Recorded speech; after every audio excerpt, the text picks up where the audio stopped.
முழுமுதற் கடவுள் என்று போற்றப்படக்கூடியவராக விளங்குபவர் விநாயகப் பெருமான். விநாயகரை கும்பிட்டா என்ன கிடைக்கும் அப்படின்னு அவ்வை பாட்டி ரொம்ப அழகாக ஒரு பதிவு செய்கிறார். மூதுரை என்ற ஒரு நூலில் விநாயக வணக்கம் செய்கிறார். வாக்குண்டாம் நல்ல மனமுண்டாம் மாமலராள் நோக்குண்டாம் மேனி நுடங்காது பூ கொண்டு துப்பார் திருமேனி தும்பிக்க யான் பாதம் தப்பாமல் சார்வார் தமக்கு. விநாயகப் பெருமானை தும்பிக்கையினாலே நமக்கு நம்பிக்கை தரக்கூடிய அந்த விநாயகப் பெருமானை யார் ஒருவர் தப்பாமல் சார்வார்களோ, தப்பாமன தினந்தோறும் அர்த்தம், தினந்தோறும் யார் இடையறாது சென்று வழிபாடு செய்கிறார்களோ அவர்களுக்கு வாக்கு உண்டாம்.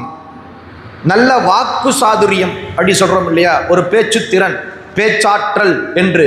அந்த பேச்சாற்றல் கிடைக்க வேண்டும் என்று விரும்புபவர்கள் எல்லாம் நாள்தோறும் விநாயகப் பெருமானை வழிபாடு செய்தால் அவர் அத்தகைய மேம்பாட்டினை நிச்சயமாக தருவார். வாக்கு உண்டாம், நல்ல மனம் உண்டாம். இதுதான் ரொம்ப முக்கியம். நமக்கு மனசு தூய்மையாக இருந்தால் தான் வாழ்க்கை தூய்மையாக இருக்கும். மனம் போல் வாழ்வு அப்படின்னு சொல்லுவாங்க. எனவே நம் மனம் தூய்மையடைய நம்முடைய வாழ்வும் தூய்மையடையும். அந்த மன தூய்மைக்கு விநாயகப் பெருமான் உதவியாக இருப்பாராம். வாக்குண்டாம் நல்ல மனம் உண்டாம் மாமலராள் நோக்கு உண்டாம். ரொம்ப அற்புதமாக சொன்னார். மாமலராள் அப்படின்னா முப்பெரும் தேவியரையும் குறிக்கும். 3 பேருமே தாமரையில் தான் இருக்கிறாங்க.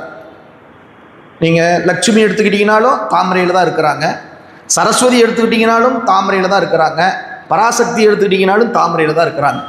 ஆக மாமலராள் நோக்கு உண்டாம் அப்படின்னா அவங்க நம்மளை பார்ப்பாங்களாமா. தனம் தரும், கல்வி தரும், ஒரு நாளும் தளர்வறியா மனம் தரும், தெய்வ வடிவம் தரும், நெஞ்சில் வஞ்சமில்லா இனம் தரும், நல்லன எல்லாம் தரும், அன்பர் என்பவர்க்கே கணம் தரும் பூங்குழலால் அபிராமி கடைக்கண்களே. அதேங்க சொன்னார். மாமலராள் நோக்கு உண்டாம். அம்பாள் நம்மளை பார்த்தா அதோட வேற என்ன சிறப்பு வேணும்? அதுவும் முப்பெரும் தேவியரும் நம்மளை பார்த்துட்டாங்கன்னு வச்சுங்களேன், வாழ்க்கையில் எந்த குறையும் இருக்காது. மாமலராள் நோக்கு உண்டாம் மேனி நுடங்காது. நுடங்காது அப்படின்னு ஆர்டர் போடுறார். அப்படின்னா இந்த உடம்புல நோயே வராது, குற்றம் வராது, நோய் வராது, மண்ணில் நல்ல வண்ணம் வாழலாம். இத்தகைய ஒரு நல்ல வாய்ப்பை தரக்கூடியவர் நம்முடைய விநாயகப் பெருமான் அப்படின்னு அவ்வை ரொம்ப அற்புதமாக துதி செய்கிறார்.